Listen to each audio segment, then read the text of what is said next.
आणि त्या पाहणार आहोत देश विदेशातल्या टॉप 9 घडामोडी। देशातील सक्रिय कोरोना रुग्णांची संख्या सध्या 2669 वर पोहोचली आहे। मात्र विमानतळावर आता कोरोना चाचणी करणं अनिवार्य नाही, आरोग्य मंत्रालयाच्या सूत्रांची माहिती।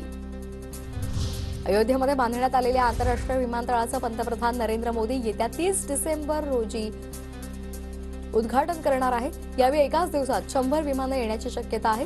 पंतप्रधान मोदींची जाहीर सभा सुद्धा होणार आहे। व्यावसायिक एलपीजी सिलेंडरच्या किमतींमध्ये कपात करण्यात आली आहे। व्यावसायिक सिलेंडर आता 29 रुपये 50 पैशांनी स्वस्त झालेला आहे, तर घरगुती एलपीजी सिलेंडरच्या किमतीमध्ये कोणताही बदल झालेला नाही। उत्तर प्रदेशमधील बहादुरगड इथं घराला लागलेल्या आगीमध्ये 2 अल्पवयीन मुलींचा मृत्यू झालाय। शॉर्ट सर्किटमुळे आग लागल्याची प्राथमिक माहिती। देशातील बहुतांश राज्यांमध्ये हवामानामध्ये मोठे बदल झाले। ऐन हिवाळ्यामध्ये राजधानी दिल्ली, पंजाब आणि हरियाणामध्ये पाऊस पडण्याची शक्यता। उत्तर भारतामध्ये थंडीची लाट, तर मध्य भारतामध्ये सुद्धा थंडीचा कडाका आणखी वाढणार असल्याचा अंदाज।